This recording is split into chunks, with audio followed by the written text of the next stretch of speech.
En otros temas, hoy se cumplen 84 años de la llegada a México de más de 2.500 personas exiliadas de España que escapaban de la dictadura de Franco. Y para conversar acerca de este tema, hoy nos acompaña aquí en el estudio el doctor David Jorge, coordinador académico de la Cátedra México-España en el Colegio de México. Muchísimas gracias por acompañarnos, David. Bienvenido. Muchas gracias. Buenos días. Gracias a vosotros. Se cumplen ya varias décadas de esta llegada, que ha sido una aportación importantísima de la comunidad española a México en cuestiones políticas, en cuestiones culinarias, en cuestiones culturales, en muchísimas. Sociales. ¿Cómo fue? Sociales, por supuesto. ¿Cómo y por qué fue la llegada de este grupo, de esta comunidad española a México, también entendiendo el momento en el que México se vivía y que el gobierno decide abrirles las puertas a estos españoles?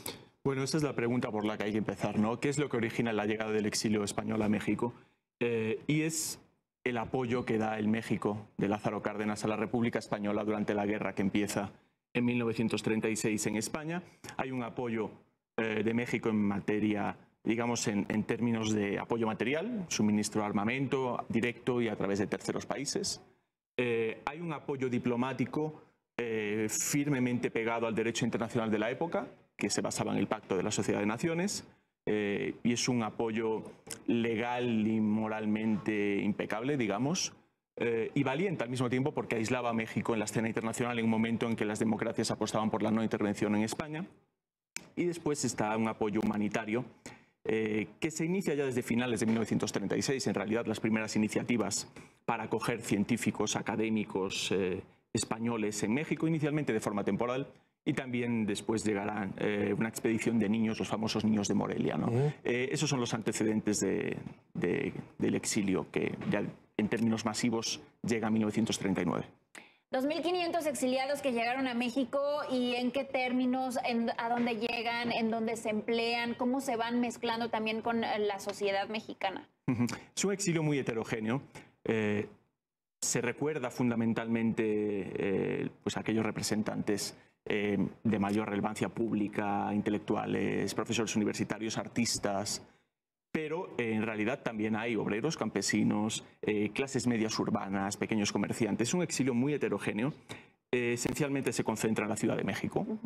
Hay iniciativas por parte del gobierno de Lázaro Cárdenas de dispersar a los exiliados por zonas menos pobladas del país, pero finalmente no van a tener mucho éxito estas iniciativas. Y esencialmente es un exilio, digamos, urbano aquí en la Ciudad de México.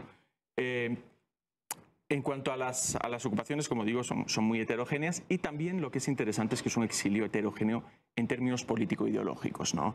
Que va desde republicanos que podrían considerarse conservadores, incluso de derecha, van hasta socialistas, comunistas, en fin, como digo, es heterogéneo en muy diversos aspectos, y es un exilio que se va a nutrir de la dinámica ya existente en México en términos socioculturales.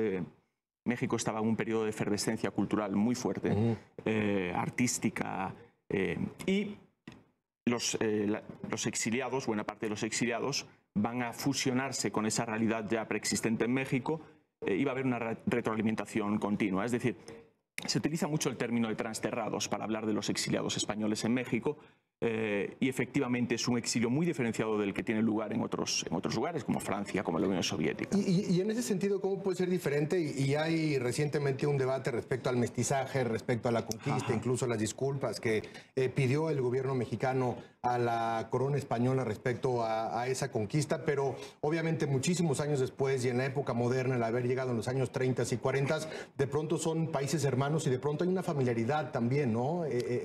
Cultural por ese mismo mestizaje y por esa misma conquista respecto a la sociedad mexicana y a la sociedad española.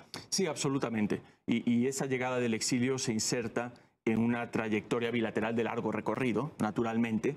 Es decir, está muy lejos de empezar la relación México-España en 1939, es evidente. Y lo que se busca es dar a esa relación un nuevo inicio en términos muy positivos realmente, ¿no? Dejando atrás disputas o interpretaciones distantes del pasado, ¿no? En ese sentido, la iniciativa de Lázaro Cárdenas y del gobierno, el conjunto del gobierno cardenista y de la diplomacia cardenista es muy clara, ¿no? Es muy clara. Es decir, hay que tener presente el pasado, pero pero hay que construir desde un presente tan convulso como era el de los años 30 y 40, ¿no? Es un contexto presente que invita a un nuevo inicio o parteaguas en la relación bilateral. Y en medio de esta guerra civil en España, ¿cómo toma Franco que México reciba a estos ciudadanos españoles? Bueno, en ese momento en realidad Franco no le da mayor importancia porque su principal objetivo es consolidar su supervivencia en el poder en un momento en el que se va complicando a raíz de la Segunda Guerra Mundial su permanencia en el poder, sobre todo en el momento en que Hitler y Mussolini son derrotados, pues la supervivencia de Franco no está en absoluto garantizada, y es precisamente en ese momento en el que aquellos exilios que se habían concebido inicialmente como temporales, ¿no? El exilio republicano, pues se va a hacer un exilio definitivo en muchos casos o de larguísima duración en otros, ¿no?